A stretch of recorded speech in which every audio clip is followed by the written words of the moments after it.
Hey guys, let's see if you guys can hear and see my starting screen.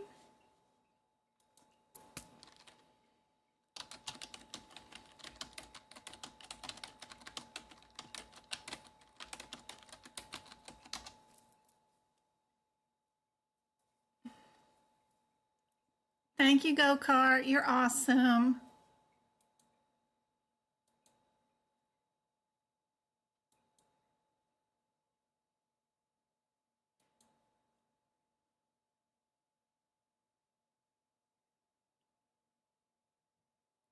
Let's see. Can you guys hear and see me? Yay, good. All right. Hey, Suzette. Hey, Go-Kart. Hey, Lori. Yeah, yes, I have some guidelines and some ICD-10s, lab path, cardio, 2000s, HIPICS, 5000s, radiology, anatomy, and some guidelines and some diagnosis codes ones too. I can't remember if I said that or not. Hey. Hey, Rachel. There isn't much that goes on the Facebook group. I just use it for advertising when things are going on, but there is a community of people on there that do post and help each other. I highly recommend the Discord study group. It holds all my information. It is super helpful, but you can join the Facebook group by clicking on the YouTube link right here above your head where it says Medical Coding by Jen. All the links are provided right there. There's a TikTok link, there's a YouTube link, there's a Facebook link, there's a link to AAPC, and there's a link to the Discord. It's up in the banner. Thank y'all for the thumbs up.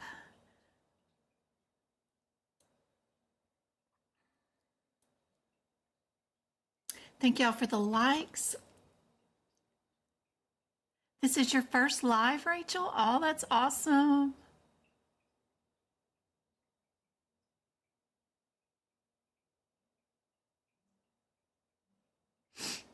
Your test is next month. Hey, everybody. I'm lost on Discord. Girl, you know, that is everybody in the beginning. I have a room for that. Let me see if I can figure out. Oops, wrong one. This one. Okay, so if I go to, do I even have it? I don't have it set up.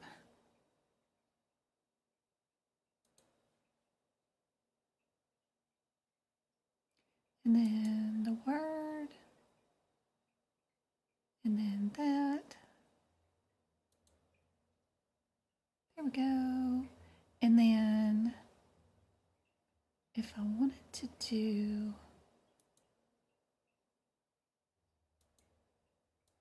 no, if I wanted to do this one, can I do Discord? Maybe? Ooh, here we go. Okay. Hopefully you guys can see our Discord right there. This is what it looks like when you go in. There's all these side rooms here on this left-hand side. When you join the group, this room right here that I have highlighted is the main chat room. If you go right down here to the third room, it's got Discord tips in it. If you scroll all the way back to the very top of this room, the very first video was posted by Betty, and it shows you how to navigate Discord. Super handy dandy. There's also a second video that Twinkle has posted, but that first video is how to navigate and work Discord. Where do I start?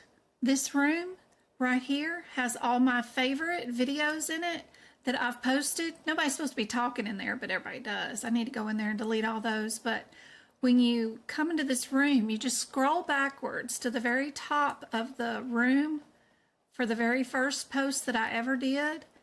And eventually you will get there if we just keep scrolling. Keep scrolling, keep scrolling. Push that arrow up button.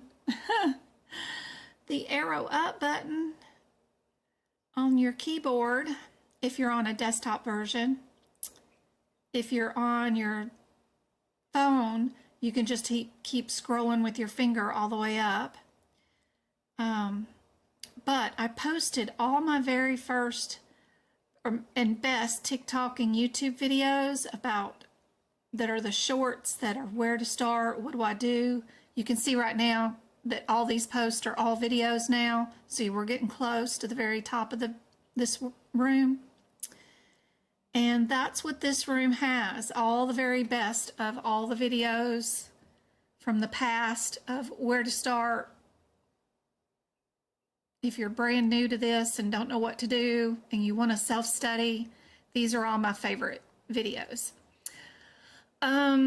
Of course, we've got rooms underneath the information tab that are practice exam rooms for different certificates like CPC, CCS has a room, COC has a room. You can see how some of the rooms are bold, white, and some of the rooms are grayed. That means I've seen everything that's inside the gray rooms. And the bolder rooms, the ones with the darker white font, means somebody has chatted in that room and I haven't read it. So that's one indication of knowing what's going on in some of these rooms. I have CRC practice exam rooms, COC, CANPC, CPMA. We even have Practicode room where you can find study buddies and help for that. CIC practice exam rooms and cases. We do have a case room right there too. Super helpful. HRIT has their own room. Each book has their own room, like HipPix resources, ICD-10 resources, CPT resources, of course. Job resources. If you're doing applying for jobs, there's even a job assessment room. Like if they give you a quiz or an exam, you can post it in here for others to look at. There's a sell your books room in case you're done or have finished a particular course and want to sell your study guide or something. We have that on here too. That's completely free for you guys. Super cool. You can see who all we've helped, who all's passed. In the 3 years I've been doing this, everybody that I've found a post or a link or a TikTok or anything about that they said I helped them, I post it in here.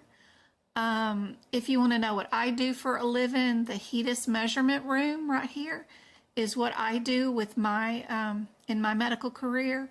These pictures will explain what HEDIS measures are and how it works. Pretty cool. If you have questions you want me to do during the live, you can post them in this room. Off-topic room right here is where we post, you know, happy Valentine's Day or pictures from outside our windows, what our kiddos are doing. One of my kids made that keyboard, meaning they put each individual little cap on it and picked it out. It's kind of cool. I have a cousin who is in his 40s who's a police officer in Tulsa, him and his wife both. But he has brain cancer right now, and I'm posting his struggle going on in there. We even have a fur baby room where you can post pictures of your fur babies, that kind of stuff. If there's any kind of room that you want, you can post pictures in there. Or if y'all want to create another room, just let me know. But that is what's going on in our Discord group. We have a med term and anatomy room that's super helpful too. We're always posting videos or practice questions right here. And if you're doing a course, you can always come in here and post questions and then get help with answers. Of course, there's always somebody in here let's see, right now we have 105 people online right now. And of course, when I go live in this main chat room, in Medical Coding by Jen room, is where I post that we're live on YouTube at the moment. If anybody is a super user of Discord and knows more about it than I do need mods in here. Twinkle, I, and Go-Kart and MK are always in here helping out as many people as we can.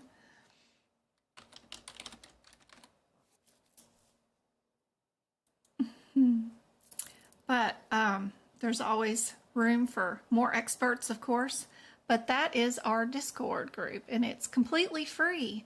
I see a lot of people charge a lot of money for Discord. Of course, I've got 10 million messages. There's 69 here and 10 million here. I never get to everybody. I can't. I'm only one person, so I try. I've got Discord messages, email messages, YouTube messages, Messenger, Facebook messages, Instagram messages, TikTok messages. There's just messages everywhere. I can't get to everybody, but I wish I could. I hope I can, but hopefully that's what this Discord can do. You can also search in the search tool, like if you have a question, what camera do I use? Just type in the word camera. It'll bring up every conversation that anybody's ever had about a camera, and you can see what they've done or posted about it. It is super helpful. Yep. Super helpful. Anyway, the search feature is super helpful. It's worth learning how to use Discord. It's made by gamers. They wanted something kind of like Facebook, but that didn't track or keep track of or advertise to you constantly. Every time you type something, it would send you advertisements, and that's what this is. It doesn't track you. I don't get copies of your email addresses, and you can still see all my posted info all in one location, and you're not going to get any advertisements. So it's kind of cool. But anyway, that's what's going on there.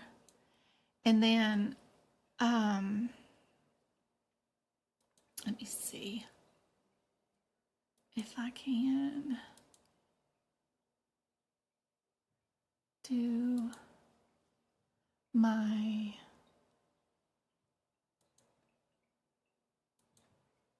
website.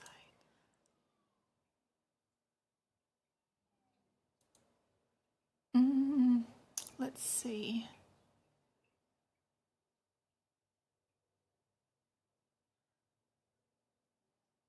Not that one. I'm gonna go here, maybe. Yeah, maybe. So my website, this is just not showing up really 100% correctly, but maybe you guys can see some of it.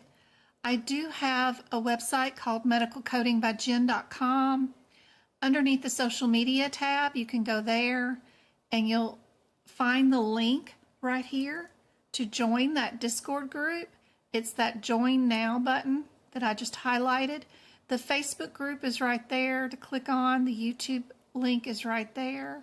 There's my schedule of when and where I go live. There is additional resources there for like extra educators. Under the resource tab, I also have a Discord tab now that I put there.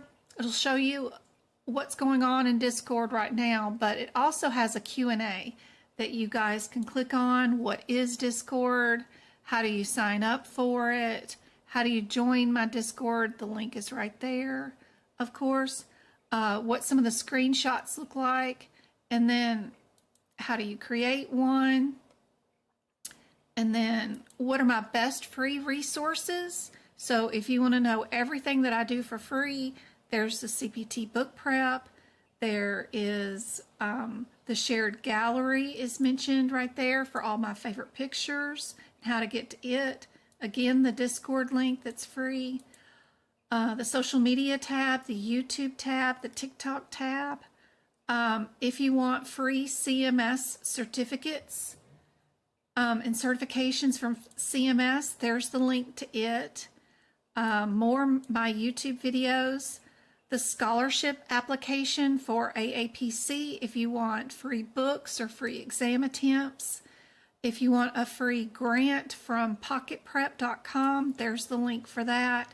Again, more links for YouTube, the group, and the Facebook page. And then the free monthly magazine from AAPC if you're a member. This is the link for it. I put all that up today. If you want to know where my free quizzes are, I have 3 of them up, and that's where that link is right here.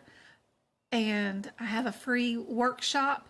The link is right there. You can just copy it, post it into a YouTube link, and then you can watch that one. That's the one from Christmas that I gave away for free. I have another one this Sunday if anybody wants to join in. I think we've got like 18 people wanting to do this Sunday's workshop, so it's small, but you're still going to get the 75 practice exam questions, and it's over all areas of the CPC or CCS exam. We're going to do in the same pace as the exam in 3 hours. We're going to do 75 questions, but it's going to be more based off hospital and surgery guidelines, E&M, and exam type questions. So more surgery based. But it's still going to go over all 17 sections. But it looks like it's going to be a small group this Sunday. So if you want to join in, that'll be fun. It's always fun when we have a small group. It's not so stressed. We also have additional resources from AAPC. Their blog is super helpful. Really super helpful. You can go to their blog even without a membership. Type in a CPT code, see if they've typed an article about it, and if they have, they'll have examples in it. It's really cool. The tutoring and workshop, that's where you'll find the workshops when we're doing them. The blog is super helpful.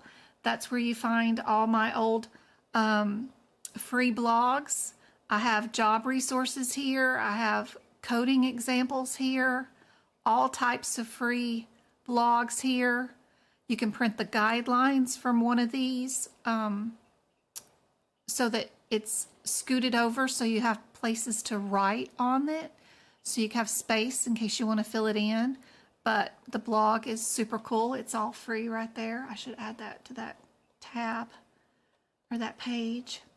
Program list is where you will find those 3 quizzes that are completely free. And then if you do purchase anything for me, you become part of the HEART program and you get points off of your next purchase for that kind of stuff. So it's cool. You can view your points there when you have them and stuff like that. The shop, of course, has all my notes and helpful guidelines and tips and stuff, and old replays of old workshops. If they're less than 9 days old, they're right there.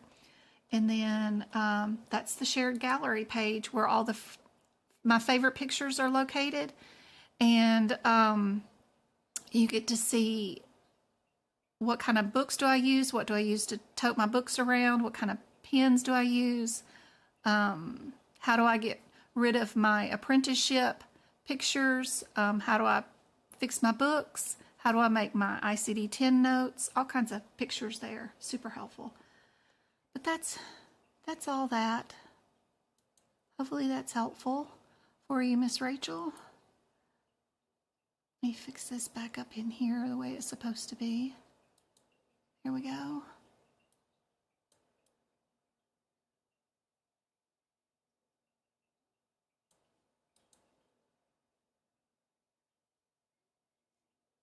And we can get started on today's questions. Bring those back up on my end. Let me bring y'all up the very first question for tonight. Let y'all work on that one while I catch up on chat and see what I missed.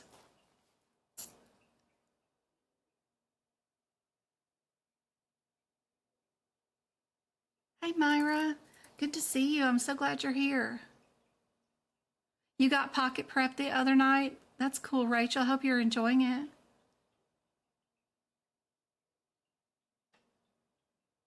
Yeah, you just put on your headphones. Okay, no problem. Next step will be able to find a job. Yeah, Papa Grows good resources. Scholarship is awesome. Oh yeah, I got tons of insight on CCS course.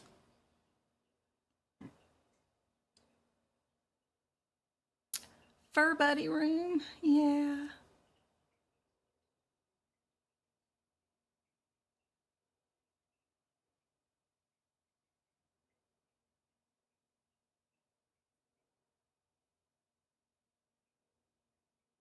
That's weird, Diana. All you got to do is click on the link on my website and it'll throw you right into the group. You don't have to find anybody or anything.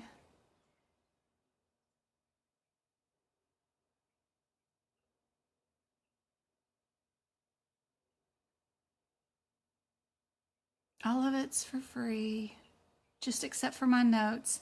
I like to teach for free. And the Sunday workshops,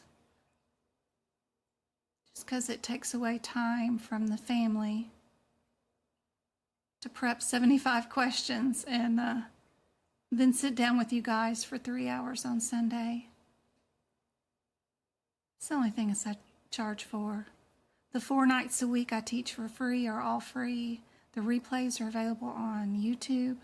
And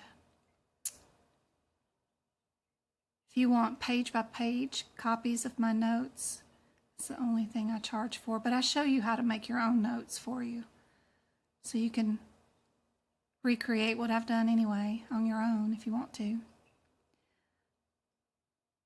When I have a moment. Yes, Aaron, what's your question? A patient has been admitted for sepsis, pneumonia, respiratory failure. How do you use? So what I like to do on those sepsis questions, because there's so many different guidelines and stuff with those.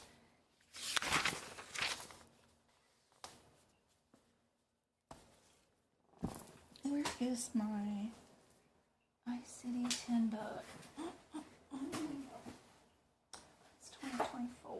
I'm looking for...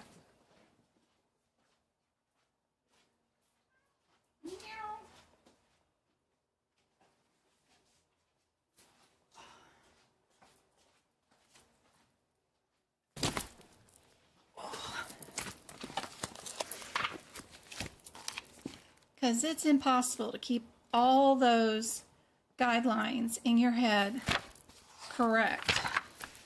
So every time I have one of those questions with sepsis, I add it to the sepsis code area in my ICD-10 book.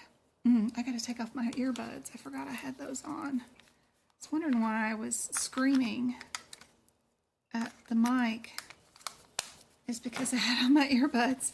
I like to take the guidelines like sepsis without organ failure equals 1 diagnosis, severe sepsis equals at least 2 diagnoses, R65 is never first. Any of my guidelines, urosepsis equals unspecified equals query the doctor. And then every time I have a practice exam question, I will make sure in the sepsis area, once I figure out what the answer is, I'll put a little bio about what was going on.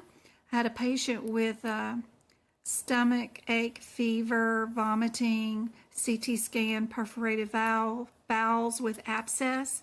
Patient has sepsis that meets the SARS criteria, and we're going to do some blood cultures. How do you code it? A41 goes first, then we got a K65, and then we've got a K63. If we have a patient with sepsis with no organ failure, our answer is A41.9. I have ICD-10 notes for you that you can copy page by page also in my website, or you just watch my lives. And as we are doing these book preps and do these questions, we go to our book and we add these into our books during the day. And then that way, when you go to your exam, for your certification exam, you've got all this to reference while you're doing your exam questions. It's super helpful.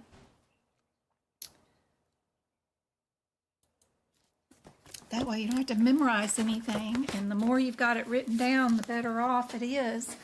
Repetition helps, for sure. Yvette, it's her first live too. Diana, you passed. No way. Awesome. That is so cool. I'm so proud of you. Congratulations. I know you have been in my lives for a long time, Diana.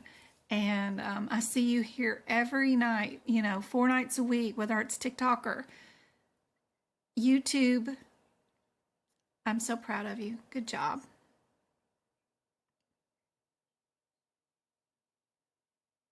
Is there a limit on notes that you can have on the exam? The only limit is the amount of ink you can purchase. That's all. I like to use these, boot my computer, but I was pushing it off as long as I could.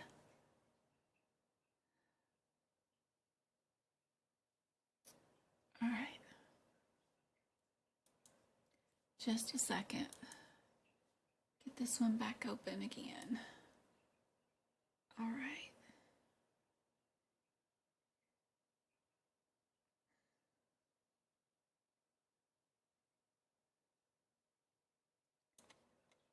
All right.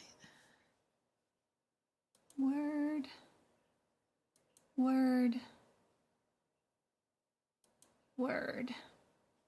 There we go.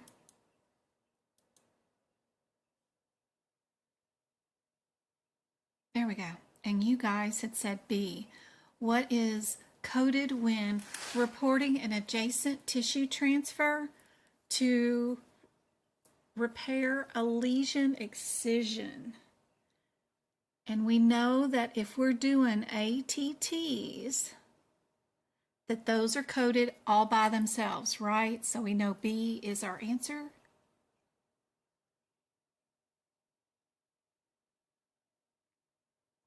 I don't have chat up yet from YouTube, so you're gonna have to give me just another second. Here's your next question.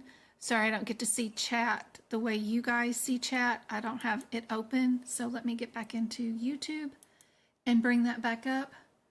Take me just a minute.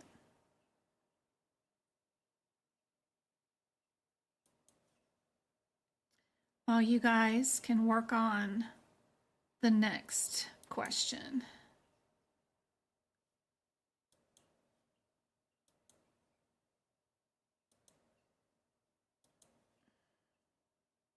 There we go.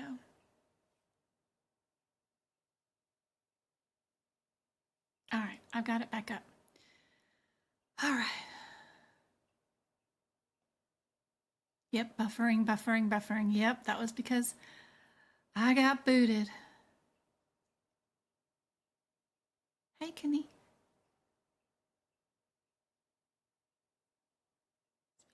Spinny. Oh, you're very welcome, Diana. You are awesome. Must be YouTube way of telling me too many questions. No, not at all, Rachel. Just I needed to reboot my computer and haven't done it all week. I've been working up a storm. I do still have a full-time job that I work, Monday through Friday, and 3 sons at home, and my mom living with me, and it is crazy. Plus, I try to teach 4 nights a week free, and then Sundays once a month. It's just busy. I never do. I mean, this computer sleeps less than I do, really. So, when taken to the exam, are all the questions sequenced together? Yeah, they are. They are.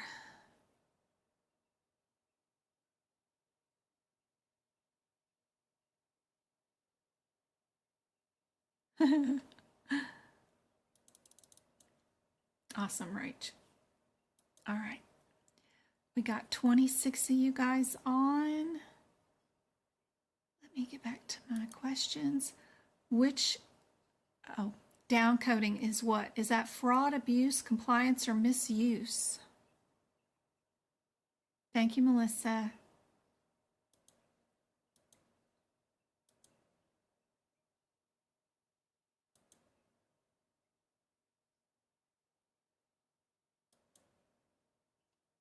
Let's give away some YouTube memberships.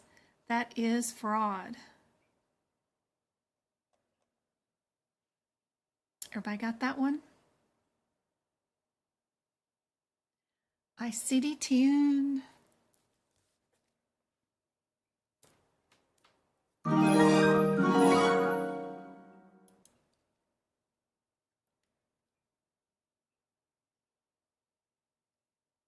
I finished my course now, 2 weeks to study and study and study.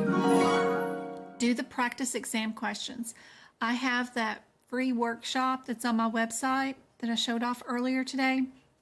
Great way to practice. It's 75 questions. Just turn the sound off so you don't have me helping you along. Pause the screen when the question comes up, and then that way you can set a timer on your desk for 120 seconds. Give yourself only that amount of time to find the answer, pick an answer, and then see if you got it right. You need to have muscle memory of getting in the books, finding the answers, and moving on to the next question. And the only way to do that is to practice with your speed. So my workshops are great for that. Hey, Crystal.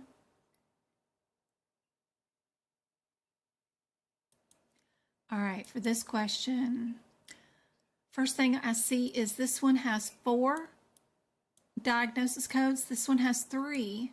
This one has 4. And this one has 3. Do we have 4 or 3 diagnosis codes? That might be a way to help.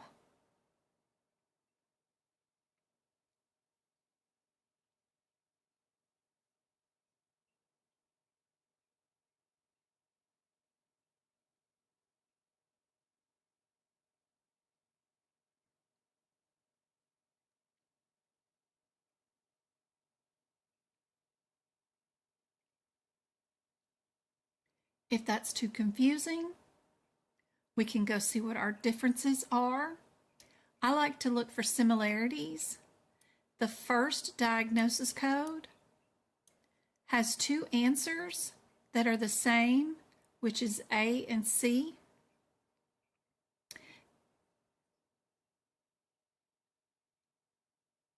And the only difference is whether we need to add a W or a Y.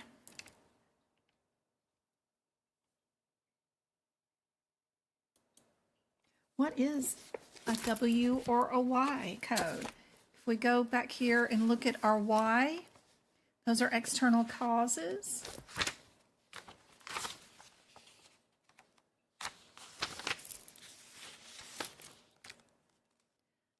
W18.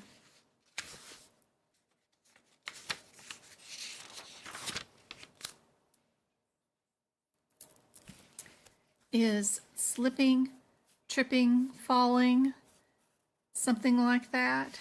And we did have a particularly long sentence about how the foot plant and twisted, they really took their time and really wrote a lot of sentences out, you know, a lot of a sentence out right there. So that makes me think that A is the correct answer. What did you guys get?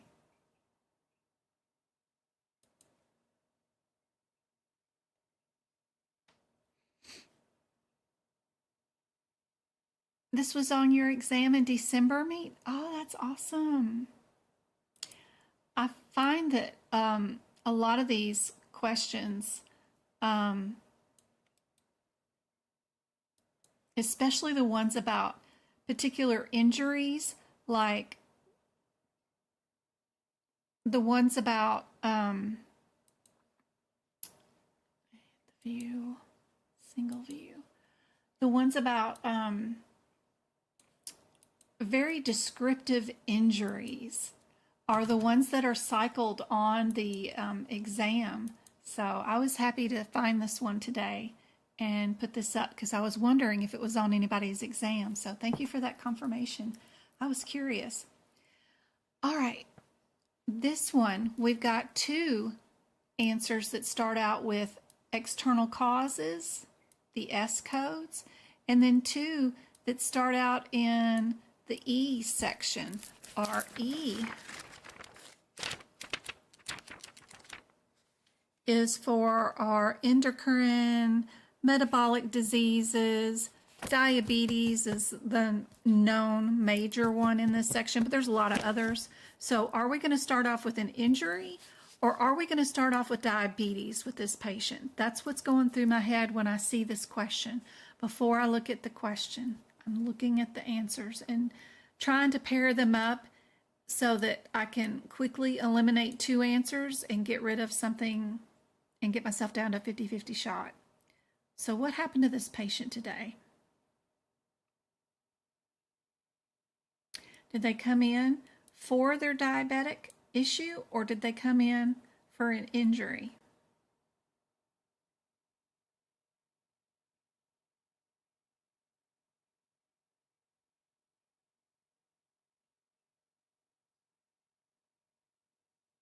Oh yeah, let me get rid of the camera out of the way.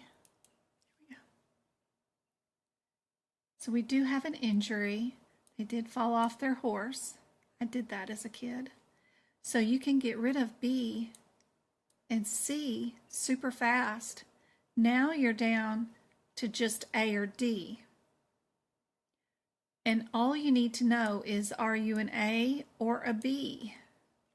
And the way to find that, turn back on our camera, make this a little bigger. I don't know why it doesn't go over the top anymore. That's frustrating. Let me see. Order. Move up. No, that didn't help. Order. Move top. There we go. That's helpful. Okay. Is if we go to our S,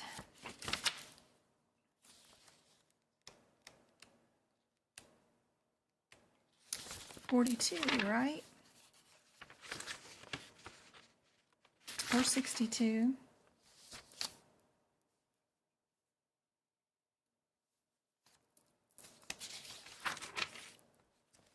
S42, you have to stop off at the first 3 digits to see what the additional 7th character stands for.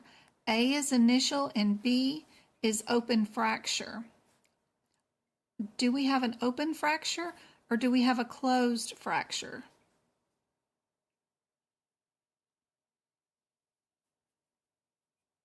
And that's our differences. And I like to, during the exam, oh yeah, these are the pins I was going to show you, the big intensity.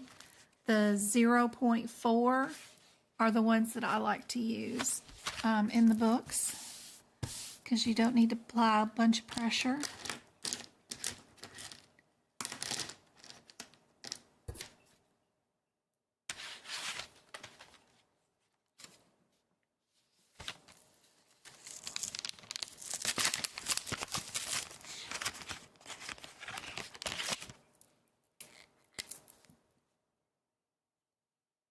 If it's closed, I like to circle it in orange. And if it is open procedure, I like to color code it and circle it in green. Those are just my color codes. I do this for the CPT book and the ICD-10. You don't have to do it. It's just what I like to do. And you don't have to pick those colors. You can do anything you want. But that's just what I do. Those are the differences. And then I just look through my question to see if we're open and closed.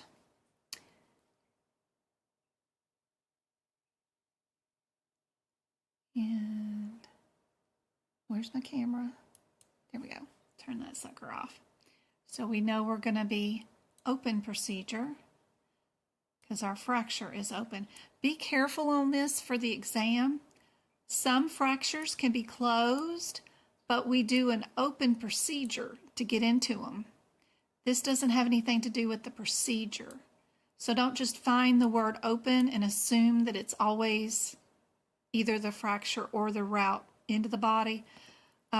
Make sure you understand which open it is. It's not the procedure or something like that, because they can be mixed in there.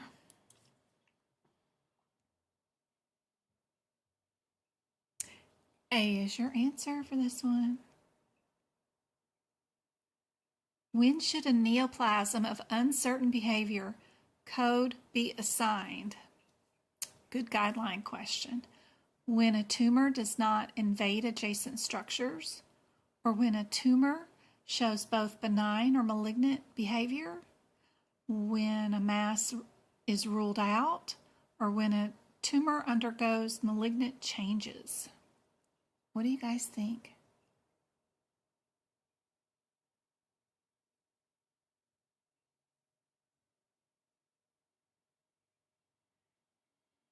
MK, I believe there is a guideline for that. If your fracture isn't noted open or closed, isn't open default?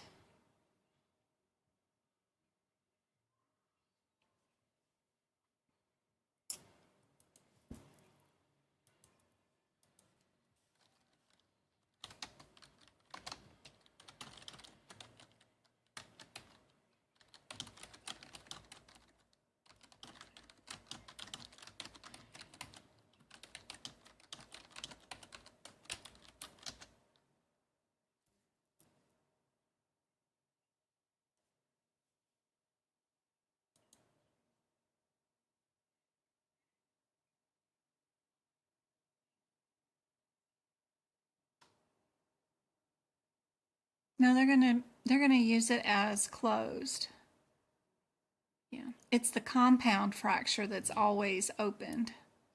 Yeah, but if a fracture is not noted whether it's open or closed, default is closed.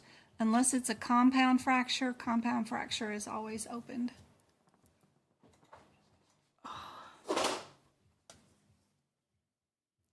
Go yell at Travis real quick about his TV. I'm getting all... Everybody saying B on this one? B is perfect.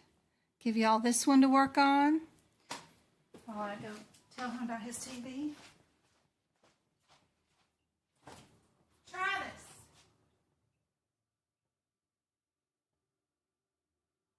James Michael Brewer, turn it down. Some more. Some more. Some more. It's just you.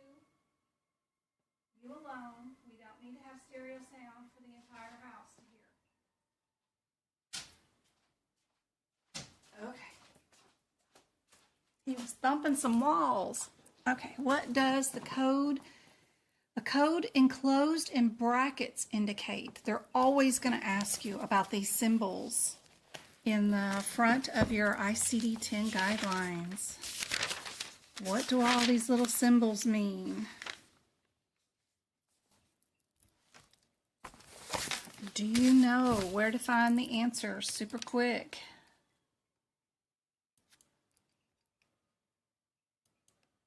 No. Video, that one right there. All this little punctuation, brackets, parentheses, the use of the word and, other. They're going to ask you about this stuff. Do you know what's going on and where to find them?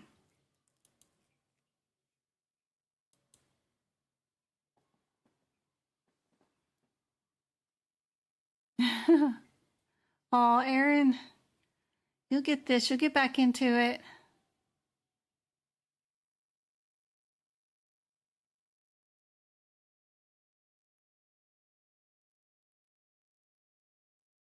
C. Good job, guys. J. We've got 3 of them with J96. 2 of those are J90. Then it's just a difference of whether we do I-11 or I-50. They all have 4 diagnosis codes.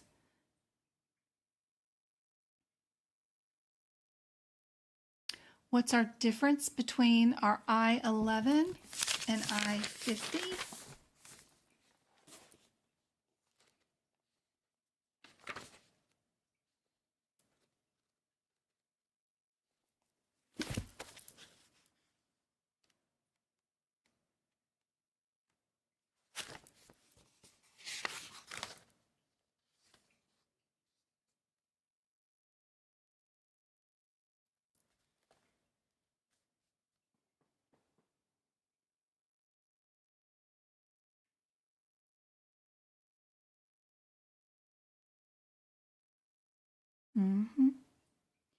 And what does our I-11 have as far as guidelines tell you to do? If we're here at our I-11.0, it says use additional code for our I-50. So we have to use them together, and I-11 goes first. So we have to have both of them. So what answer has both of them?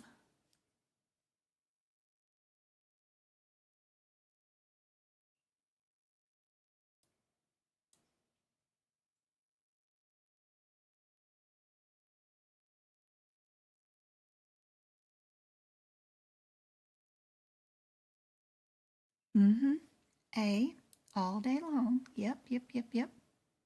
Perfect. We've got F. What is that section about? A, B, C, D. F. That one is about mental health, behavioral, or neurodevelopment disorders. Or we have the R section, which is our symptoms, signs and symptoms. Are we dealing with somebody that has behavioral or mental issue, or are we doing just symptoms? What's going on today?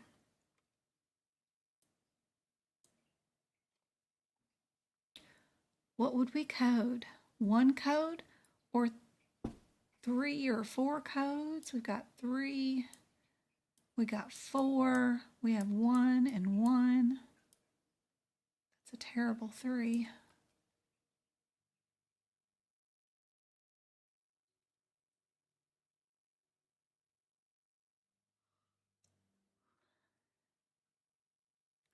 A little bit of propaganda in this one is if you looked and only saw the anxiety attack and didn't see the word suspects, then you could get this one wrong. We're not supposed to code suspected diagnoses, right? So we can't code this one. We have to code just the symptoms. And there are 3 symptoms. 1, 2, and 3. I wouldn't bother looking them up. I would just count 1, 2, 3, because the other answer happens to have 4, and that's easy to just eliminate by just counting. Anything you can do and not verify you have the correct answer and go on and move to the next question is going to help you during this exam. If you sit here and you verify that RO6 is the correct one for shortness of breath, and then you go in and go look for RO for heart palpitations and so on, and you verify that every single answer is correct, you won't finish the exam in time and you won't pass. So you're going to have to let go and not verify everything and find you a good groove to where you feel confident enough to pick one answer and move on.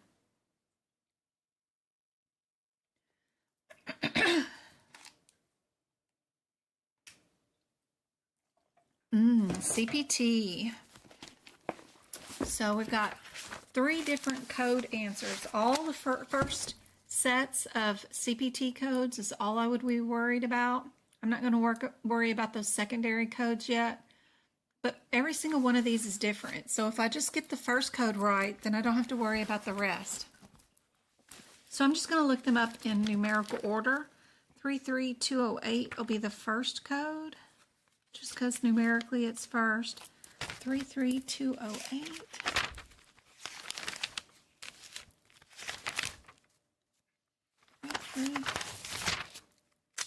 33208 is what?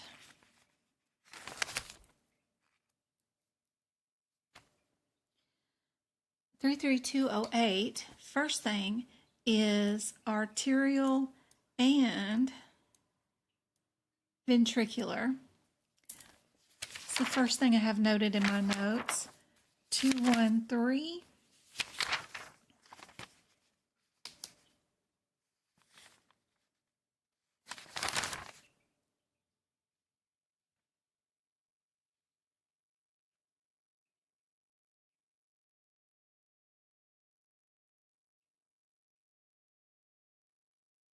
This is just a battery replacement. Oops, up here. Battery replacement is up here. 2424 is Venus.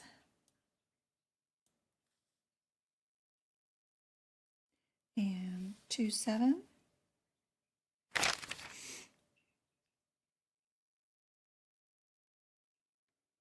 is a removal. What did we do today?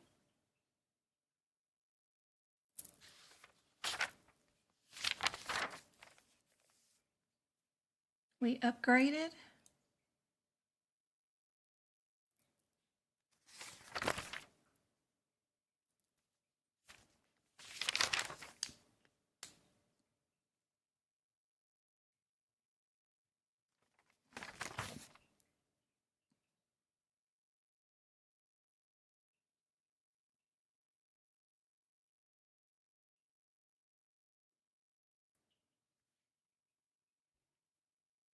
What do you guys think? Yep, we're going to do our replace. Absolutely. Everybody's got this one. It is C. It's also one code versus 2 or 3 codes. Most often, especially in cardiovascular, they're trying to push you to code multiple codes. Picking an answer that is just one code is always the safer bet. Always. What about this one? We've got 3 of them in the 369 area. Let's go see what's going on with those codes. 369.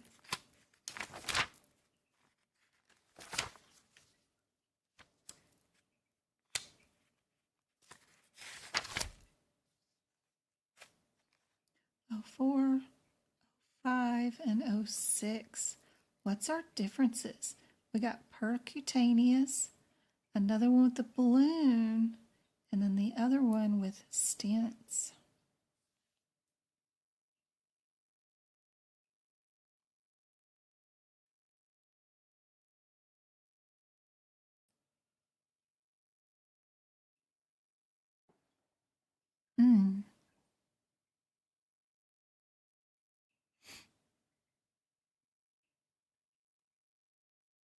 We're removing a blood clot.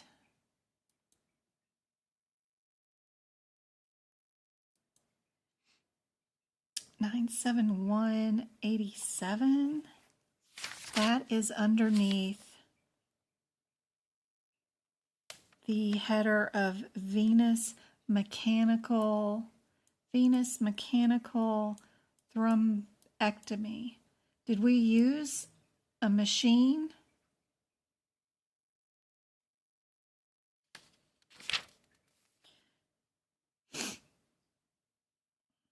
Intra pharmacological injection versus 6904 mechanical dialysis, any method, any images. catheter placement, intra-procedure, thrombobilic injection.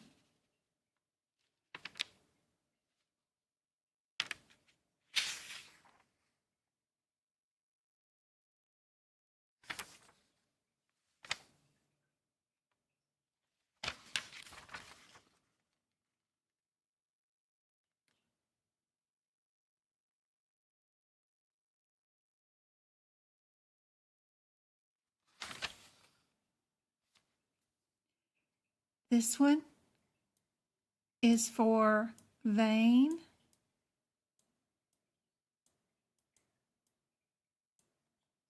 This one, any. What did we do? Arteriovenous. We did combo artery and venous. This one is only vein.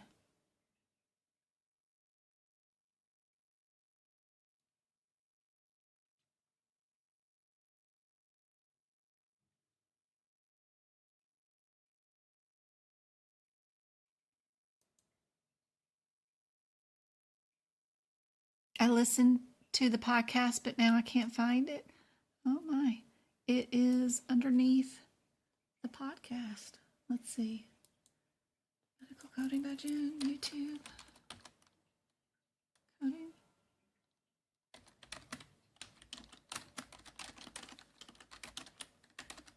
I seriously have the longest name ever. I don't know why I made it so long.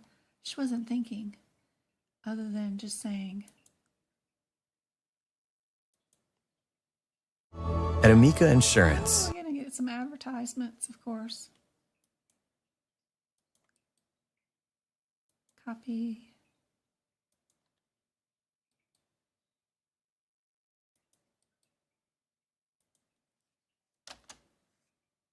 There's the link to the podcast. I put it in chat for you. Wrong one. Did that help? Showing you what the 87 or the 37187 is, that it's just vein, and that the 36904 is for any. I will answer this question before I go.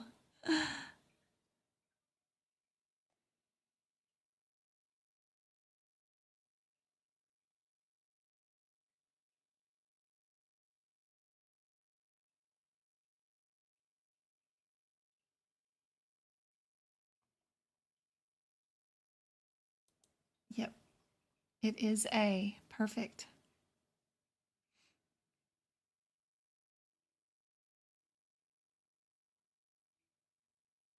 Lab and path. We've got two of them that are in the 812 or 814, or two that are in the 883s. Let's go see what's going on with those 883s since they're closer than the 814 and 812. 883, what's going on there? 883.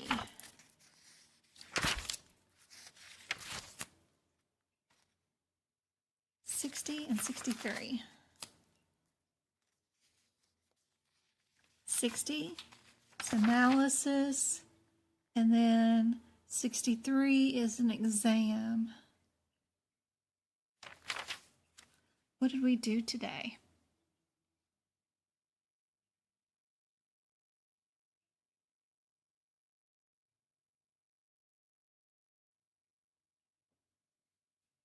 I'm gonna go get a water bottle while you guys work on this one. I'm glad, Go-Kart. That's awesome.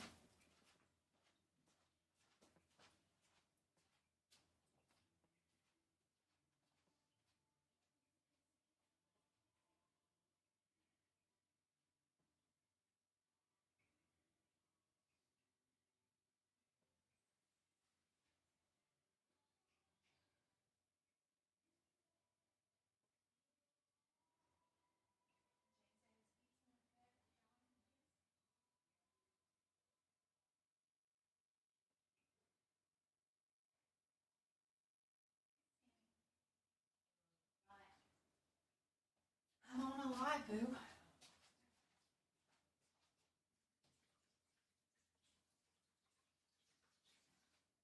Fill up this cat bowl.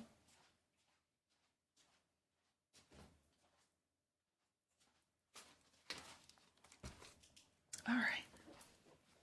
What did you guys think? What were we asked to do today?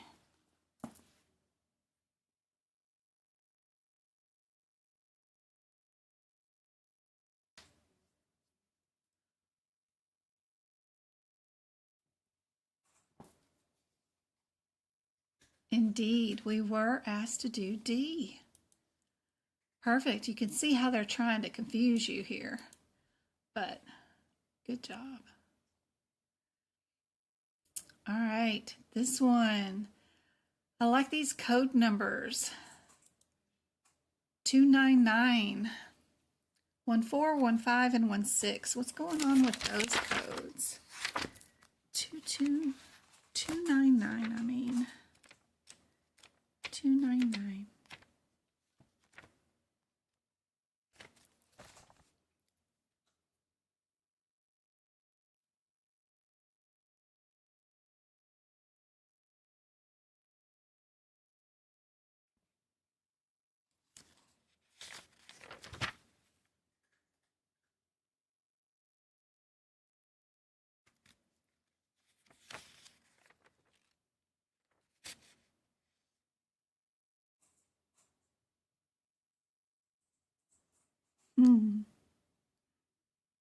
Maybe these codes got deleted.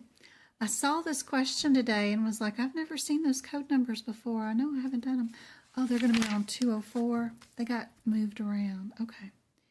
Let's see. 299. I don't think I've ever done these codes before. 14. Yep, that's to restore. 15 is a lesion. And 16 is cartilage. So are we restoring a spherical shape? It's going to be like a circle lesion is the 14. 14 is going to be like we're restoring. And then 15 is just that pincher lesion. Don't have much info on that. And then 16 is cartilage tear repair. Cartilage, pincer, and then 89, 61 is for a hip, foreign body.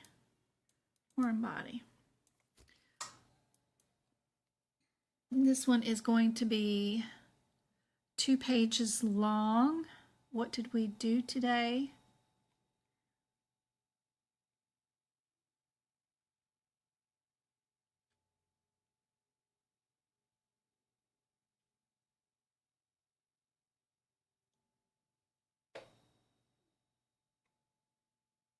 Remove the traction. That's unhelpful. What did we do today? The blank was examined, elevated, repair. We did a repair. Here we go. Holes are drilled down into the rim and anchored some sutures. Which one was the repair?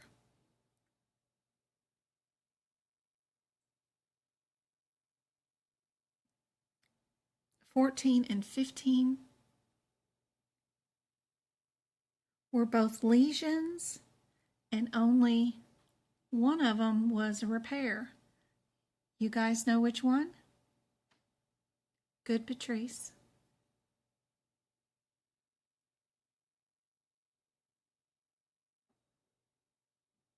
Yep, 16 was the one, the only one with the repair.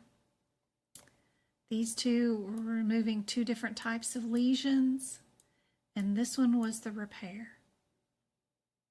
And this one was foreign body. Just knowing and having that stuff down ahead of time is so invaluable. I think you just got to go search the question for both of those.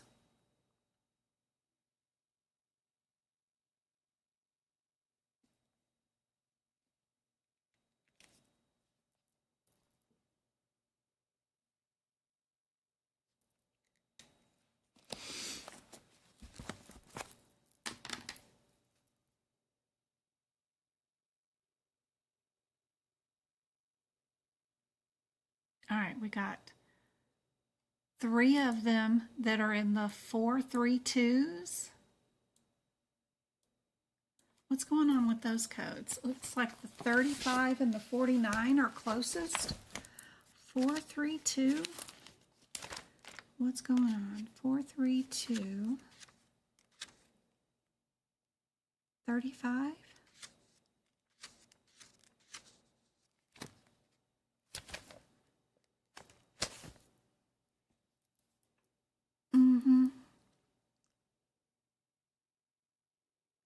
EGD, we're under the header of EGD. Are we? And then the 49, I think we've done this question before. 49 is with the balloon. Balloon. 35 is just our mother code. And then 49 is under it, so you wouldn't code those two together.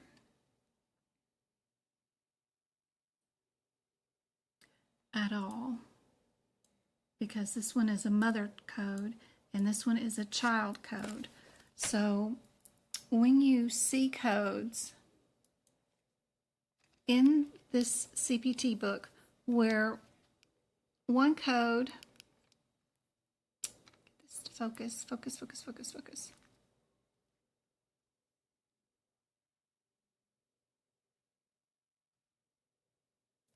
Come on. You can focus. I promise you can.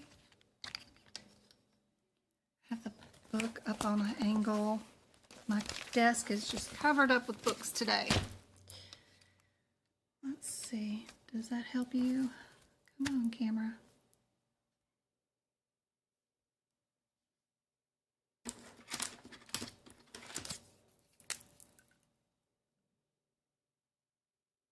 Come on. Focus.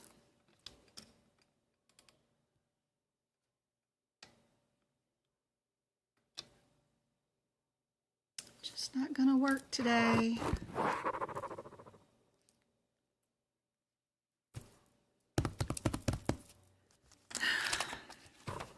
Well, if I could get it to focus. Some of our codes start out with words super close to them, and then some of them are separated. The ones that are separated are children codes, and you would never code this one with that one because everything that mama is also included in the child. And those two codes in answer C are mother and child code together.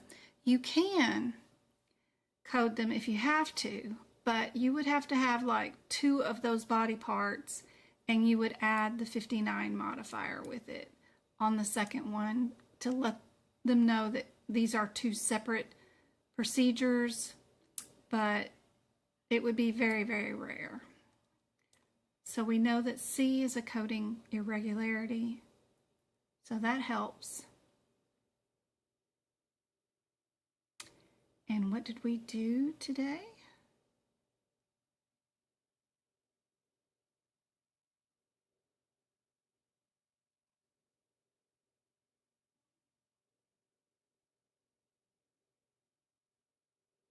Indeed, we did do that balloon. Perfect. A is your answer. Good job. Yeah, not B, 3195. 3195 is not under the right header. Let me show you. 3195. Maybe I can get my camera to work. Come on, I got too many books on my desk. Get this off. And let me try turning on my light. Maybe that'll help. And then where's my camera? So if you're looking up, she dropped.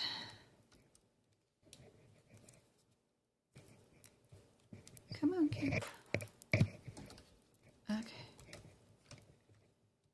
Sorry. Hold on.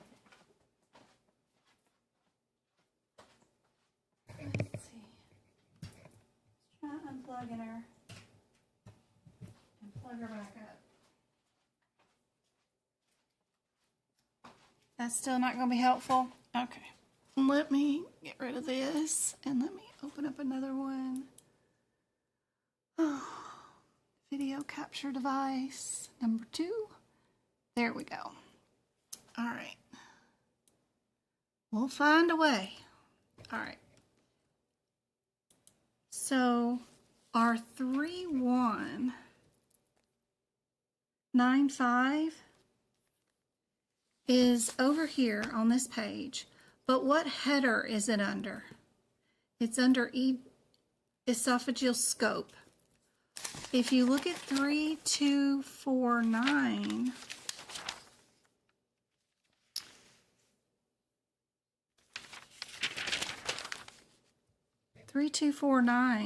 is over here on this page, but where's its header?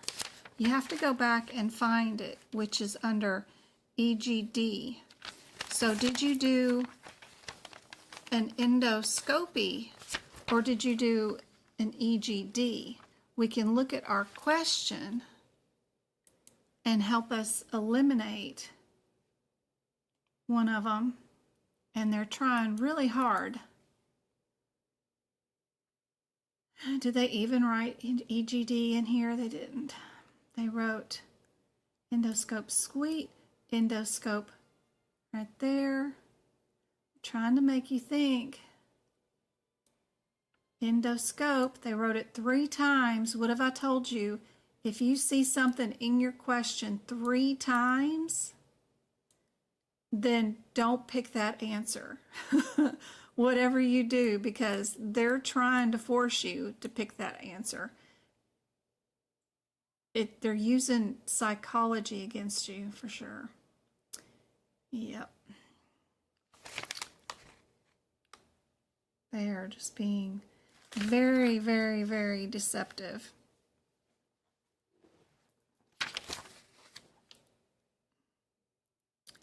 And 3195. It's less than 30 millimeters down. These endoscopies too, on this page, rigid, cervical, esophageal. Also, think about that body part. Are you in the esophagus, in the neck area? And where the other ones in the duodenum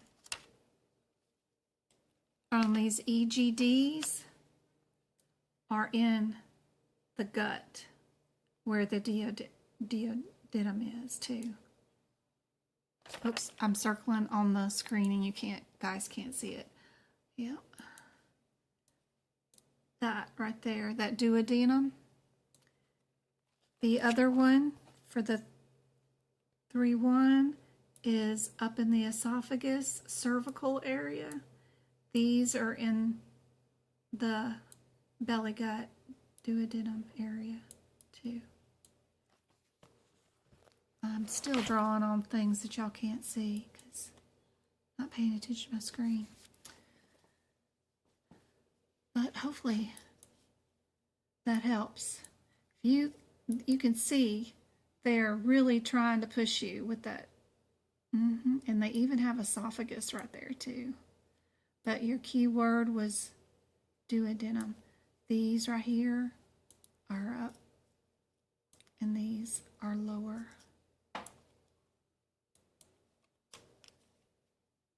Seeing the word knows you're doing an EGD.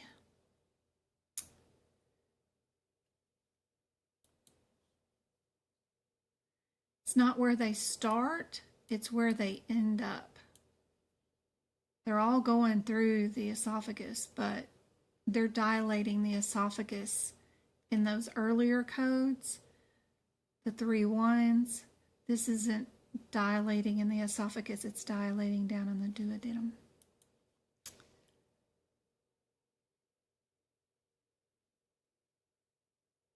Hopefully that helps. 18, Aaron.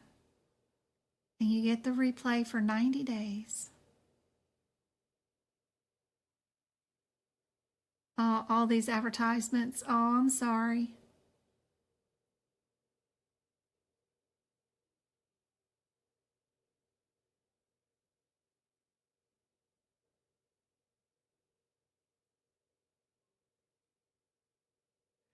Clear those headers before the descriptors.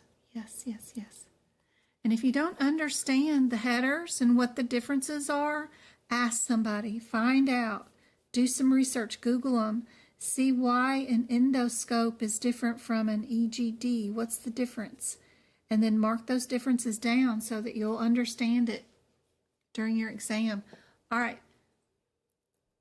HitPick's book. I like using the AAPC version. It's got over 800 pages in it. It has some coding guidelines in it that are helpful, that they might quiz you on. You never know.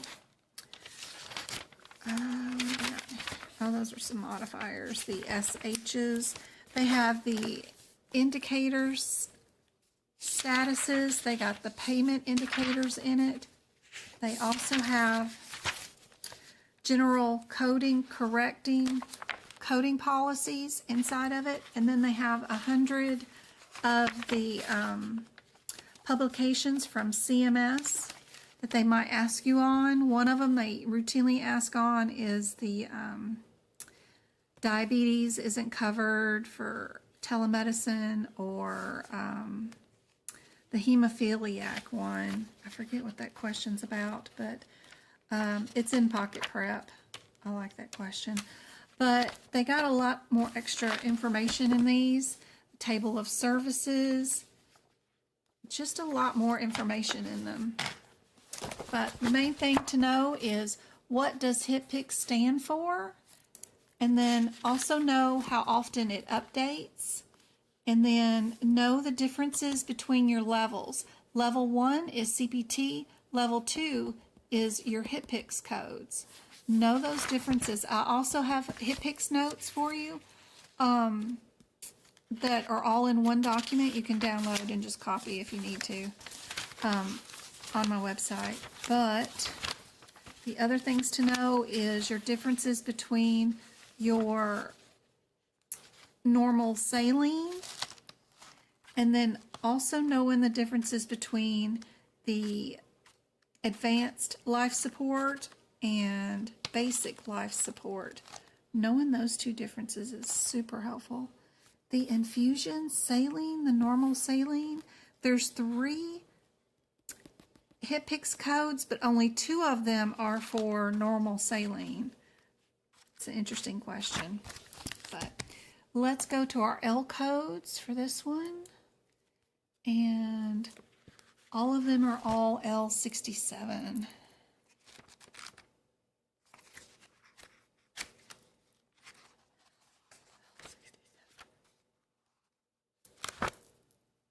There's only 3 questions on the exam if you're taking a CPC on HitPick's, so don't stress too much. All your modifiers are located in the HitPick's book too. And because don't forget and get hung up that you think the only modifiers are in the CPT book. It's not true. There's a ton of them in the HitPick's book. So if you get stuck on one of those questions on the exam, look in your HitPick's book for all right, 6713 is terminal device, terminal device, terminal device. They're all in that area. We're dealing with a mechanical or a hook, some sort of prosthetic. Which one would be for a heavy-duty hook? Voluntary closing Polyurethane, large unlined one. Yeah, they don't allow snacks. It's crazy. Only a drink.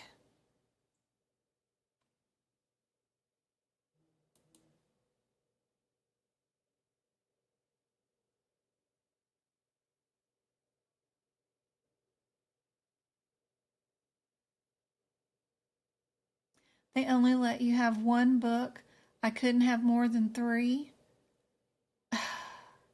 Now, when I take my exam in person, the last time I took one in person, I took 2 CPTs because I didn't have all of it that I wanted moved over to the upgraded one. So anyway, I took 2 CPTs, but they allowed me to have as many as I wanted out on my desk. But when I do it online remotely from home, I typically only try for just the 3. I've never tried to do 4 books before, but I don't see why. They just have a set of rules, and they don't know if they can't allow anything else with it. I'm not sure. It's crazy.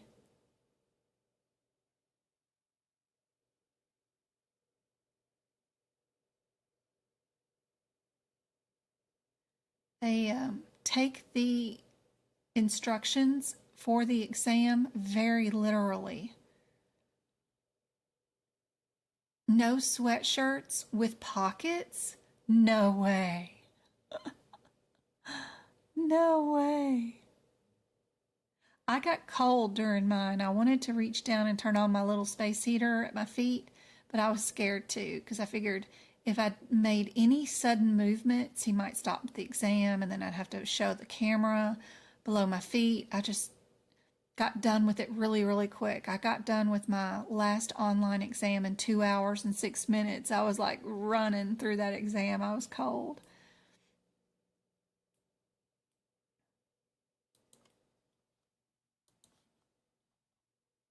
D is correct. Good job.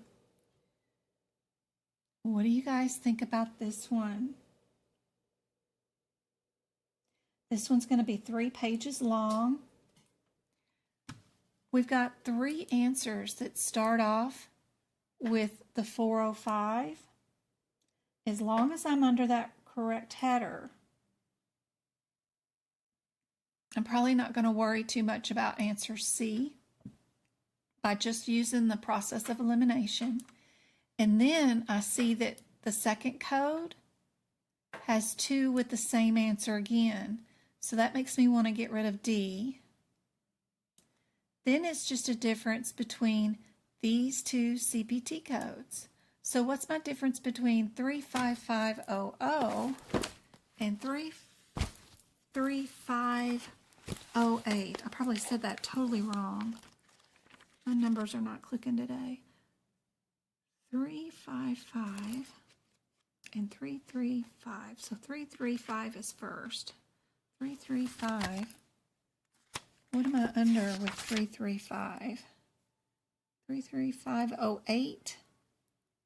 I'm under endoscopies. And then if I'm under 355,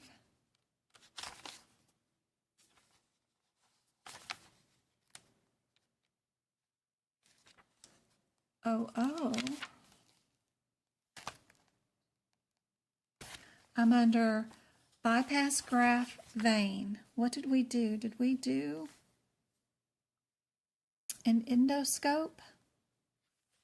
I think those scopes are, sometimes they're included in certain procedures, so I gotta be careful of that.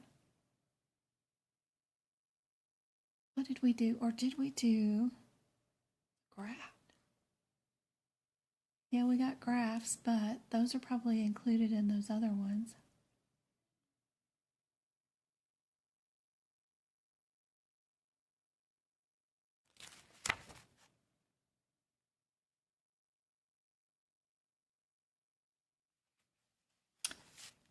Bypass graft, did we harvest an upper vein segment, or would we have included a video assess and harvest a vein and an artery? 5500 is just its vein with artery, but it's lower extremity. This one is lower extremity. This one doesn't say. They're both combos. We did a vein and artery. Yep. Yep.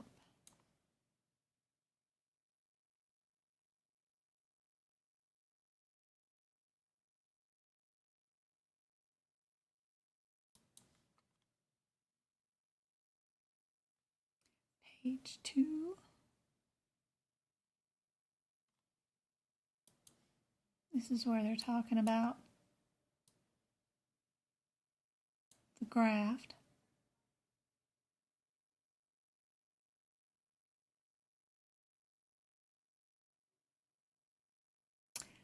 Where did they get the artery from? The pulmonary artery. Lungs.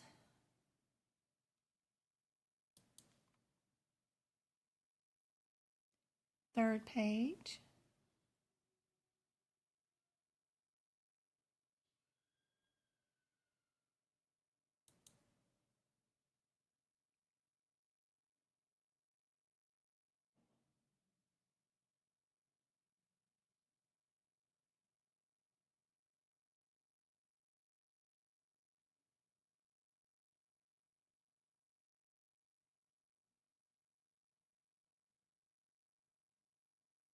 I only had a t-shirt. Oh no.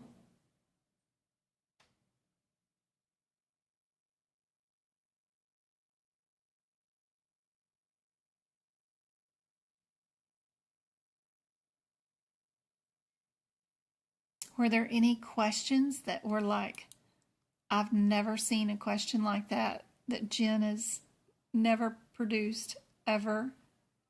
Anything absolutely crazy that you'd wished you'd known ahead of time how to handle?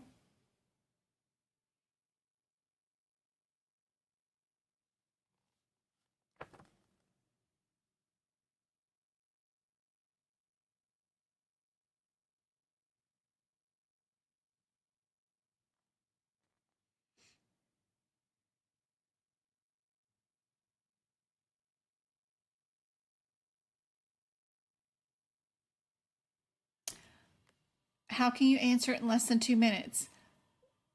With the process of elimination, I got you down to just answer A and B really quickly. We didn't even open our CPT books. All I did was look at these codes. I looked for 2 similarities. Then I found these 2 similarities, and the only 2 codes that I'm looking up my differences are these 2 codes. Out of all of this, I'm only looking up my differences between these 2 codes.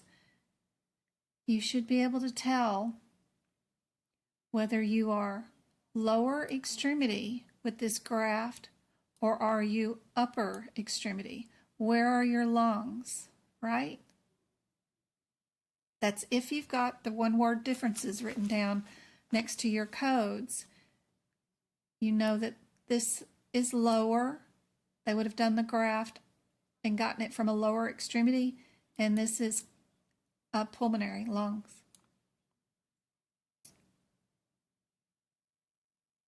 And we went into and we found pulmonary artery was dissected off the aorta. When we're dissecting off, we made it graftable. Then that means lung was used. So we know that B is our answer, right? If that's too difficult and you can't tell your differences between your CPT codes, we've still got the difference between A and B, right? Because we did our process of elimination. You can also look at these diagnoses. Would we be an I06 or an I35? What's our differences between those two diagnosis codes? I06 is A, B, C, D, E, F, G, I06. I06 is rheumatic aortic valve disease, and then I35 is non-rheumatic aortic valve disorder. What was wrong with our patient post-operative diagnosis was the same. We had critical aortic stenosis. They're not saying anything about any kind of rheumatic anything. So you can tell by the first diagnosis you wouldn't be doing anything rheumatic wise. We just have a valve disorder. So you could do it either way. But you have to use the process of elimination.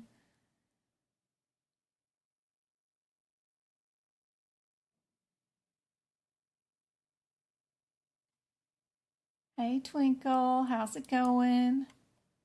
Good to see you.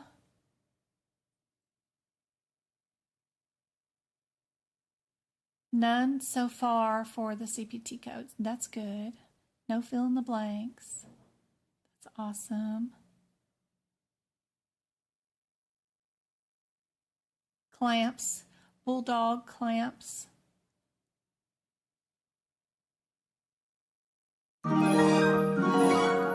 Sorry if you couldn't see answers A and B. Answers A and B were up there.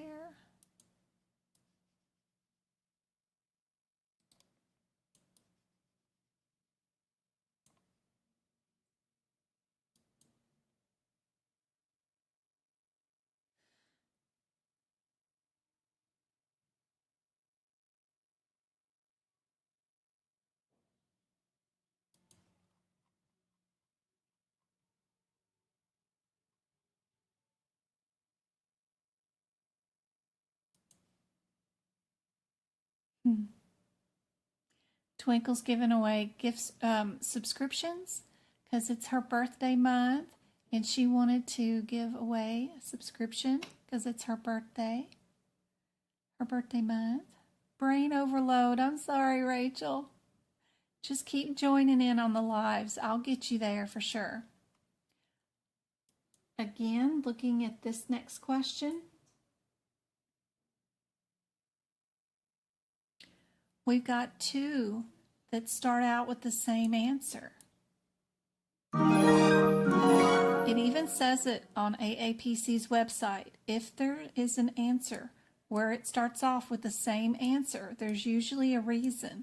They want to know, do you know if this diagnosis is going to be a symptom or part of the end section? Are you in the kidneys? Is there something wrong with the kidneys or whatever? Or are we diagnosing a symptom? It's probably a difference between these two. We just simply eliminate B and D just because they're not the same answer. We look at our question, what is our diagnosis for today? We just have urinary stress incontinence. Is that a symptom, an R code, or is that an N code?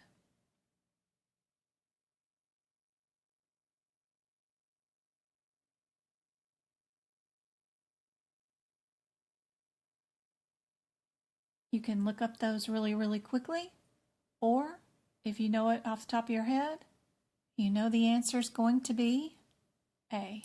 Yes. Perfect. That's how you do it. If you could do this one in less than 30 seconds, then you've gained another minute on another question that might take you longer. Radiology. With this one, we have two codes that are the 20 and two codes that are 22. Before you go any further, let's clear those two things first. So we'll go to our CPT book, look at our differences between the 75820 and 75822. That'll help us get down to a 50-50 shot. 758 20 and 22. 22 is a venography, and so is 20. One of them is extremity unilateral, and the other one is bilateral. Are we doing things unilaterally or bilaterally? Check out our question.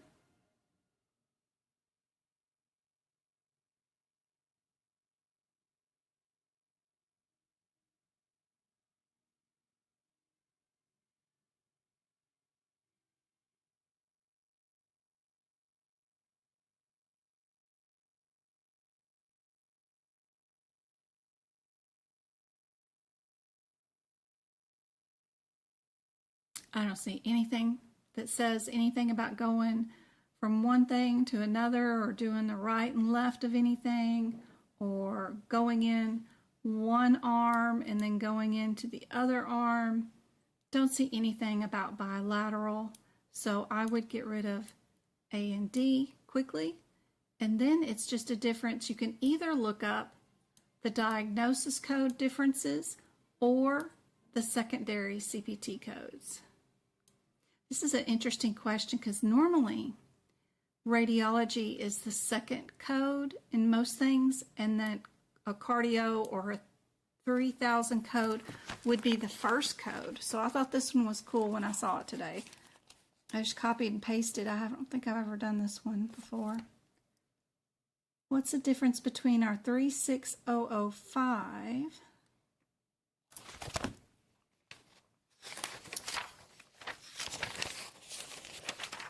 36005 is under the header of intravenous. Intravenous. I'm not looking at the CPT code descriptor. I'm looking at its header because I have a feeling my 36215 will be under a different header. So 36215 is under what header? Intra-arterial aortic is what it's under. Are we intravenous or are we intra-aorta? That's our differences between these two codes.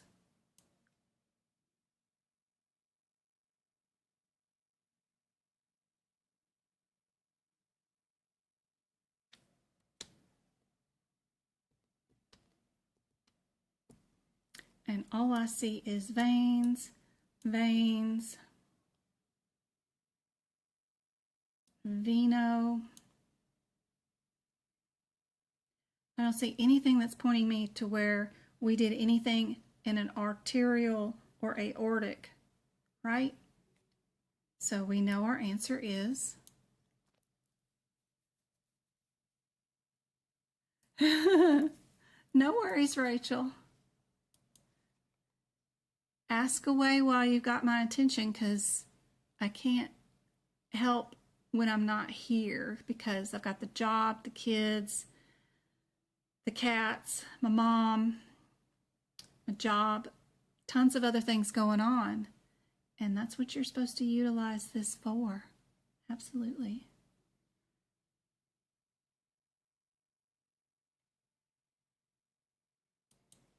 Okay, you guys do this one on your own. Who won the membership? Carmen won the membership. Congratulations.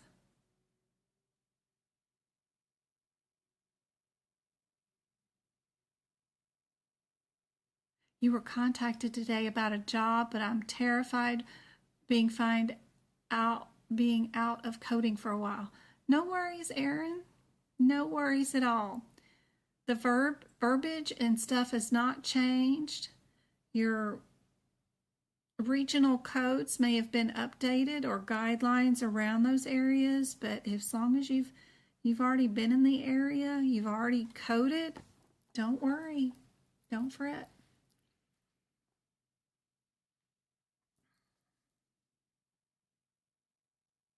Practice your interview questions, interview replies. Don't forget to think of things like, oh gosh, when was a time when they ask all those impossible questions where you did really well at something? What do you do when there's a conflict? I don't know what all they've asked. I haven't interviewed since 9/11. That's the last time I've ever interviewed for a job. So it has been a long time.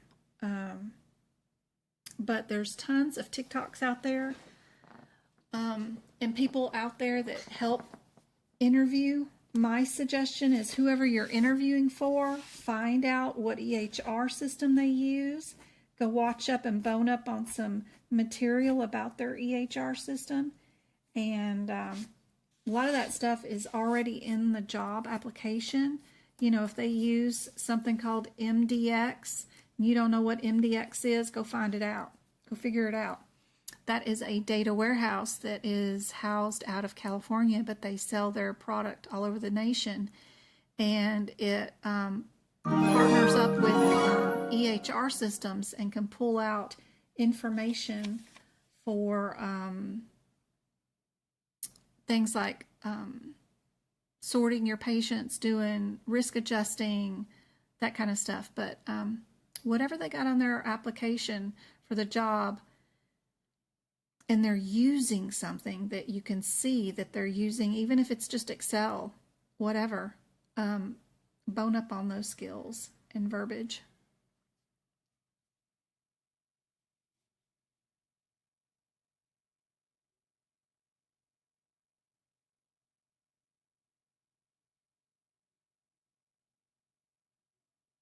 Oh, Twinkle gave another one away. Yay! Y'all all think it's D? It's B. Let's see what we went wrong here with this question. So 694. What did y'all do? 694. 694. Let's go see what our differences are. These codes will be on your exam. 694.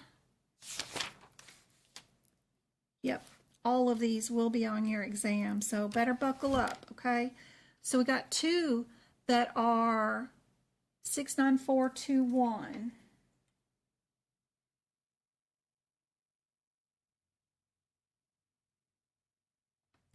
And it ended up not being either one of those. It was one of the ones that were not the similar. 69421 is under incision, header. R33 and 36 are also under the header of incision, but 21 is a my ring. 36 is a timpan. 33 is a timpan, and 21 is a my ring. What did we do today? They wrote my ring, but what is going on in a my ring procedure? What's happening in it?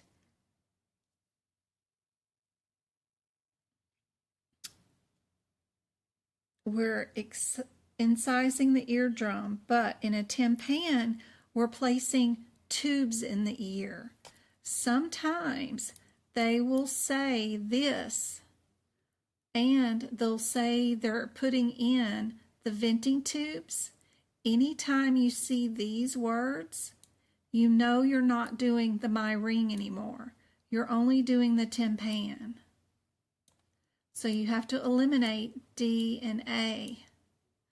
So be sure and move those two key terms, venting tube, down here to these codes so that you know when you see the tube, you know you're doing the timpan, even though the question says my ring. Silly. You have to cut into the eardrum to place the tubes. This just means that they're cutting into the eardrum. Sometimes they cut in the eardrum and they don't place in the tubes, and that is just a sole my ring procedure. But when they cut into the eardrum and they place the tube, it's called a tympan. So this is just propaganda here to make you pick the wrong answer. Okay, so now that we're down and we know we're doing a tympan, now we need to look at the differences between the 3/6 and the 3/3, right?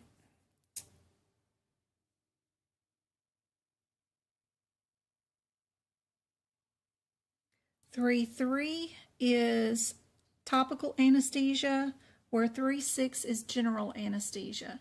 And since they were taken to a surgery suite, and then they say right here, general anesthesia, you know you're not a C. Does that help?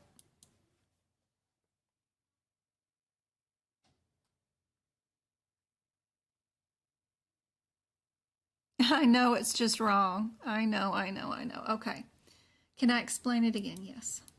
Okay.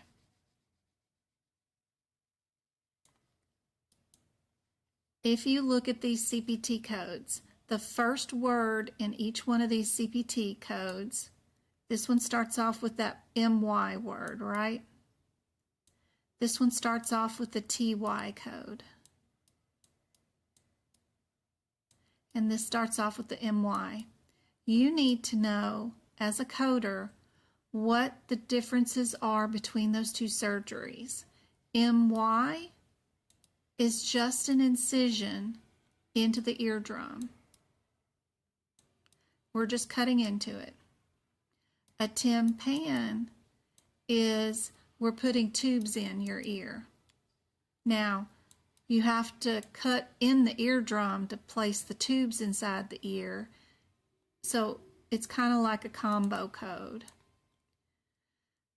So anytime you see an exam question, do not look for these words.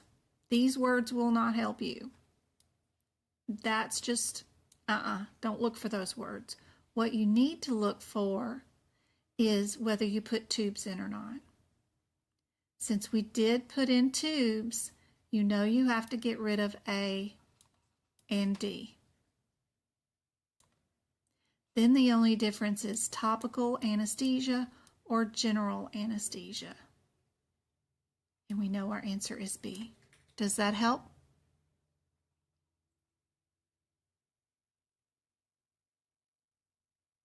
Same sort of thing happens in like the musculoskeletal section. A lot of those musculoskeletal surgeries are either subcutaneous, muscle, or, sorry, let me move this. A lot of the musculoskeletal CPT codes are either subcutaneous, muscle, or bone. But inside those exam questions, they'll have a lot of sub-Q this and sub-Q this, and they'll have a lot of muscle words, but they'll hide in between there a different word for bone, like they got down to the ulna. They won't say the word bone, but they might say ulna. And the first thing you should do is never look for sub-Q and never look for muscle.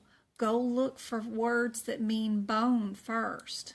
If you find that, you know your code is going to be the code that deals with bones. If you don't find any words that mean bone, then you look for the words muscles. Like some of the words that mean muscle are like, I have to, my brain is about fried. Like traps, T-R-A-P, or the trays, T-R-E-T-E-R-E-S, or the lats, L-A-T-I-S-S, or rectus, R-E-C-T-U-S, all those muscle words. So if you do find the muscle words, then you know it's the answer for the muscle code. If you don't find any lats or rectuses or any alternate words for muscle, then you know your code is going to be the subcutaneous word. Same thing here in your ears with these my rings and the tympans. Don't ever look for the my ring word because that's not going to be helpful.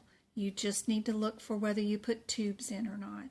The T word is always for the tubes, and the my ring is for just the incision.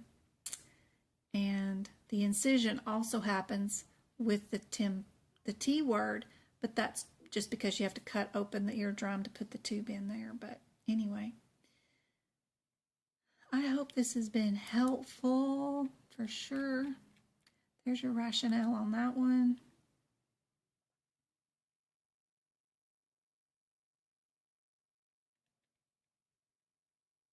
There's your next one. Let me check up on chat.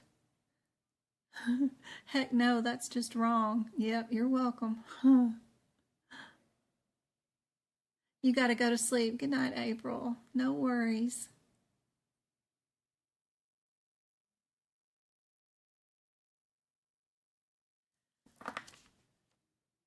Medics versus central. Is that what she said? Something about a question that she had? It was on the exam. Medics and, which I'm familiar with both, but it's just my guideline. I'm second guessing the questions. Meditech?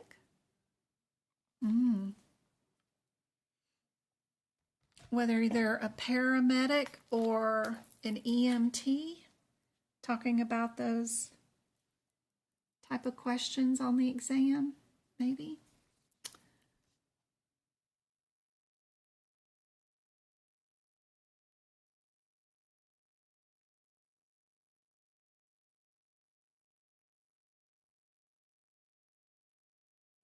This is the first time getting to make a live. Thank you. Oh, you're welcome.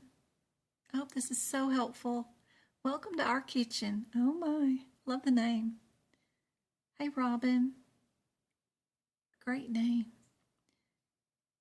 You're welcome, Rachel. Online or in person is in better.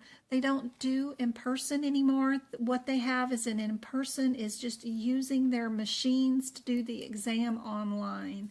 Everything is online now, but if you don't want to use your internet or your computer because you think your internet is spotty or might drop, because there's no retakes for that, you can go to a testing center and use somebody else's computer and equipment, and then that way if it breaks or goes down, then it's not your fault. It's the exam sites, and then they have to give you a retake or let you continue on with the exam. So everything's online now. Hey, Nicole. Yay, Twinkle. She gave another one away. Aw. EMR Meditech.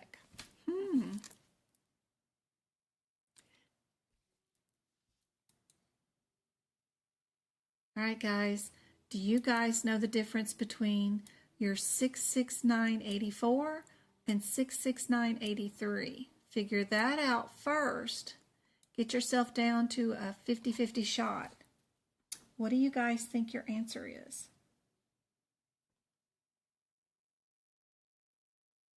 We're going to do this last one and then we're done. I hope to see you guys on Sunday for my workshop.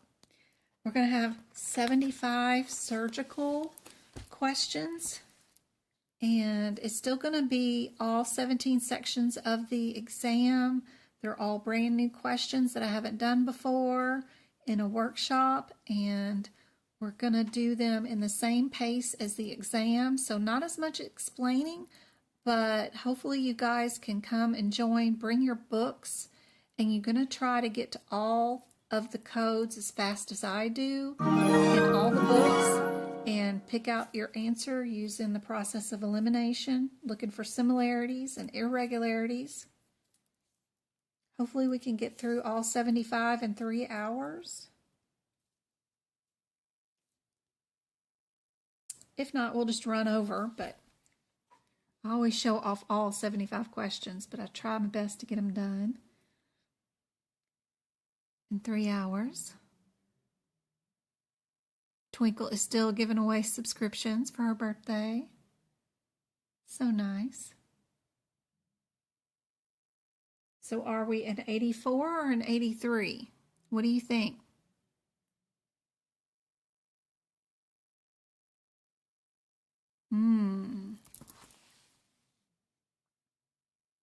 Oh, you got approved for the financial support with Pocket Prep? Fantastic, Robin. I'm so glad you got to get that free 3 months worth of 750 practice exam questions. Fantastic. Utilize that every day. Practice. Go to the page numbers. They tell you where the answers are. See if you can't find them. Make notes about what the answers are in your books. All right, 6. These codes will be on your exam. They always are. 669, 83, and 84.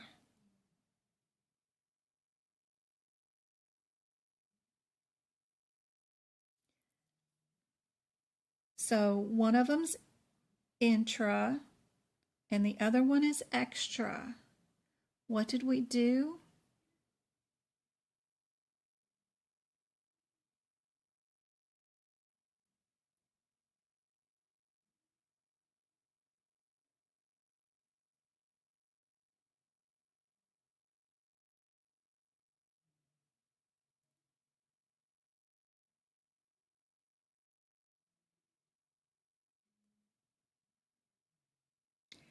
If we do 84, there was irrigation, aspiration, or a medication put into the eye to do it.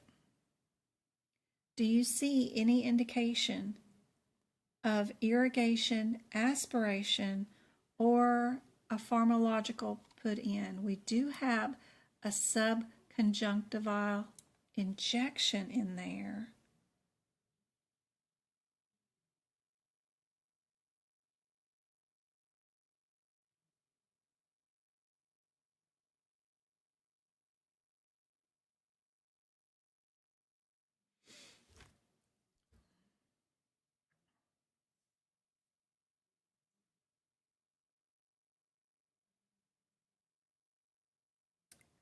So that injection word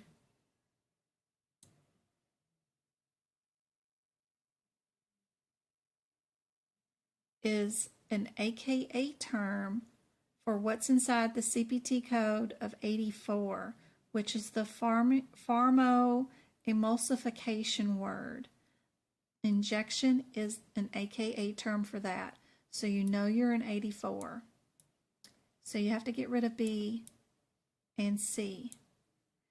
Go right underneath the 84 that this word includes an injection, that code has an injection in it. The other one does not.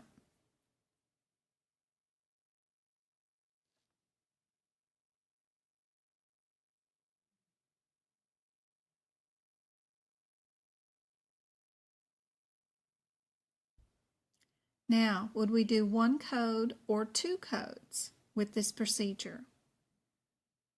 Whatever is 67515, I'm sure we did. But we need to know, would we use this code with that code?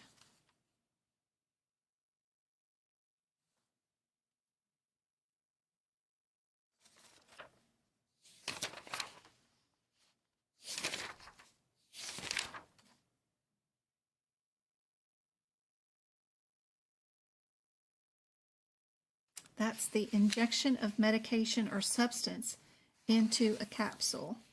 And we can see that the 6-4 already includes an injection if you know what the AKA term for the pharmacological, whatever that word is.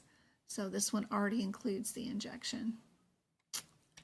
So our answer would be A, guys. Yes, A. I saw some B's down. Do you guys see the differences now between those codes?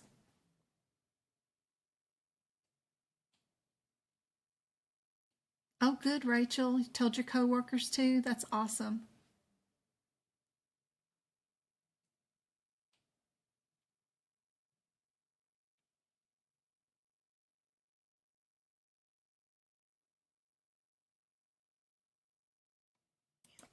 All right, guys. I hope this was helpful. I hope to see you guys then. I hope I got to everybody's questions. I hope this was worth your time. I appreciate you guys coming out and hanging out with me on Thursday night. I'm going to be working away on prepping those questions for the workshop. I don't know how many I've got down so far, but not too many. I got some examples of what some of the pictures look like of people trying to take the exam at home and they got turned away and told they could not exam take that day.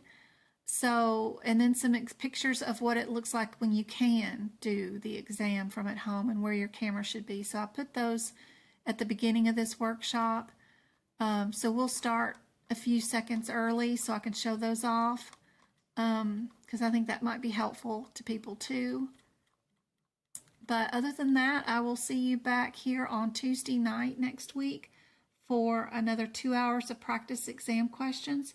We'll be on TikTok on Monday for 2 hours of book prep videos. And we're working in the nervous system, getting those 2024 nervous system individual book prep for those codes done. So I hope this was helpful. I enjoyed meeting all the newbies here tonight. Yay. That was fun.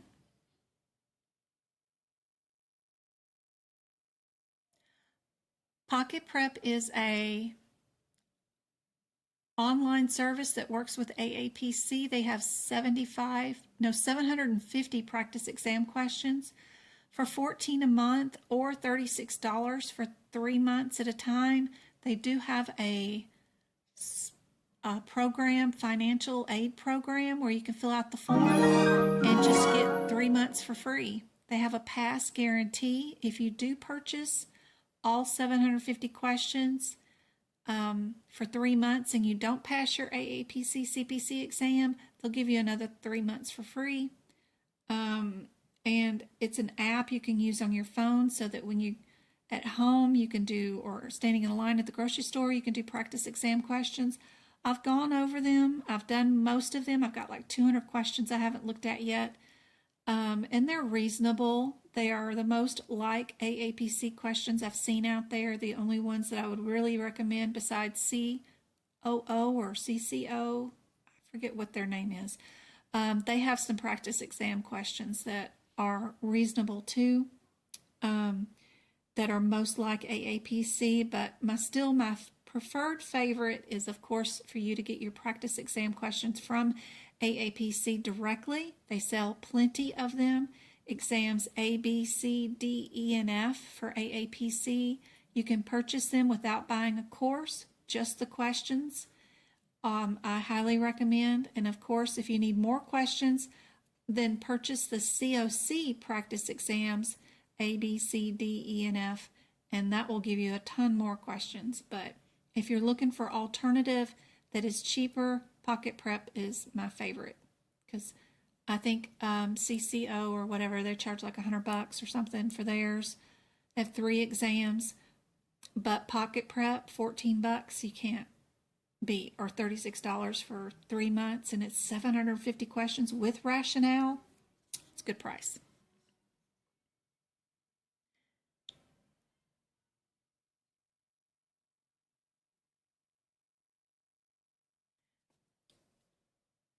Yeah, you don't have to be there on Sunday.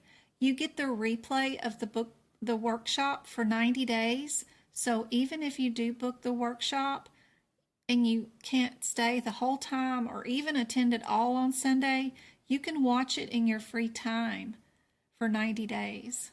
So no worries. And it's super valuable. 75 questions for 15 bucks. All right, guys. That link is interchangeable. You can watch it whenever you get ready to. So no worries there. After 90 days are up, I switch those workshops over to the YouTube membership people so that they have extra bonus stuff to watch. So that's where those go. Last one. Ada. Ada won that one. Congratulations, guys. Thanks so much, Twinkle, and happy birthday. You guys are awesome.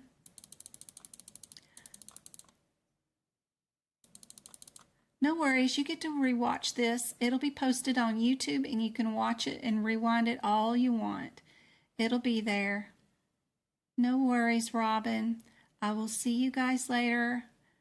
I'm proud of you guys, love you guys, and I will see you Sunday or Monday.